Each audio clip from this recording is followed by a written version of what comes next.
hati yang terharu, kami menerima pengumuman bahwa Kerajaan Dainippon memperkenankan kemerdekaan segenap bangsa Indonesia di kemudian hari.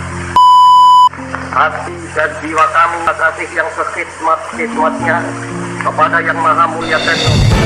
Dari Studio 1 Metro Update TV Jakarta, inilah Breaking News.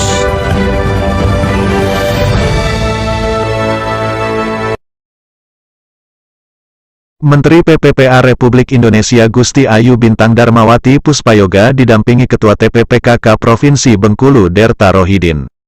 Dalam napaktilas rumah Ibu Agung Fatmawati Soekarno di Jalan Fatmawati, Kelurahan Penurunan, Kecamatan Ratu Samban, Kota Bengkulu pada Rabu, tanggal 21 Desember tahun 2022.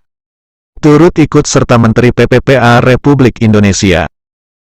Periode tahun 2014 sampai tahun 2019 Yohana Yembais dan Putih Guntur Soekarno, cucu Soekarno dan Fatmawati, napaktilas perjuangan Fatmawati sekaligus menyalurkan bantuan sosial untuk masyarakat di depan rumah peninggalan keluarga Fatmawati. I Gusti Ayu Bintang Puspayoga mengungkapkan rasa kagumnya pada Provinsi Bengkulu, yang memiliki sejarah panjang dalam terwujudnya kemerdekaan Indonesia. Di mana di awal perjuangan kemerdekaan, Bengkulu menjadi tempat pengasingan Bung Karno, tahun 1939 sampai tahun 1942. Di tempat inilah sang saka merah putih dijahit untuk pertama kalinya oleh Ibu Agung Fatmawati dengan menggunakan mesin jahit manual. Rumah ini adalah saksi bisu kecintaan Fatmawati terhadap Indonesia, ujar I Gusti. Lebih lanjut, peran besar dan jasa dari Fatmawati Soekarno dalam mengantarkan kemerdekaan bangsa Indonesia tak hanya sekedar membantu menjahitkan dua helai kain semata, namun juga melahirkan identitas bangsa Indonesia dan merajut Nusantara dalam kesatuan melalui sang saka merah putih. Perjuangan Ibu Fatmawati, termasuk juga perjuangan para pahlawan perempuan di masa lalu merupakan hal yang perlu diteladani bersama.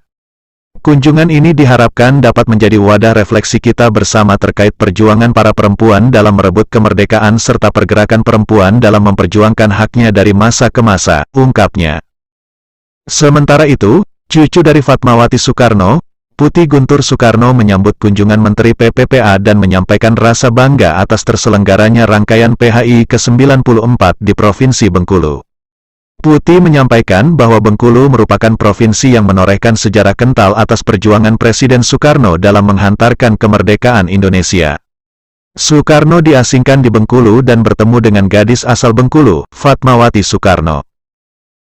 Pada masa itu, di mana pengibaran bendera sebagai identitas negara masih tabu, alam pikiran dan situasi kebatinan akan kecintaan serta harapan terhadap kemerdekaan Indonesia, Ibu Fatmawati bergerak meraih jarum dan benang kemudian menjahit sang saka merah putih yang kelak dikibarkan di Pegangsaan Timur pada tanggal 17 Agustus tahun 1945, tambahnya. Ibu Fatmawati merupakan sosok perempuan yang mewakili citra perempuan Indonesia kini. Berani, visioner, dan cinta tanah air.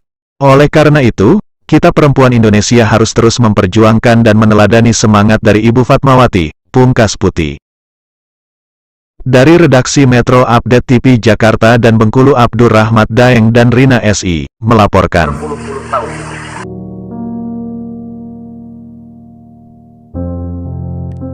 Fatmawati terisak karena tak mempercayai pada akhirnya Indonesia bisa merdeka serta punya bendera dan kedaulatan sendiri.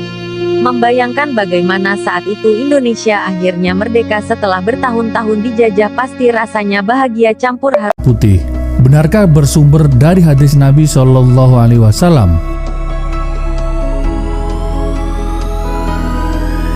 Bendera negara adalah identitas dan jati diri bangsa, mencerminkan kedaulatan bangsa, dan bendera adalah lambang tertinggi sebuah bangsa.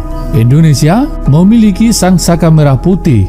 Bendera ini disebut sebagai bendera pusaka sang saka merah putih, sang merah putih, atau sang dwi warna. Merupakan lambang semangat perjuangan Indonesia untuk dapat terlepas dari penjajahan. Sang saka merah putih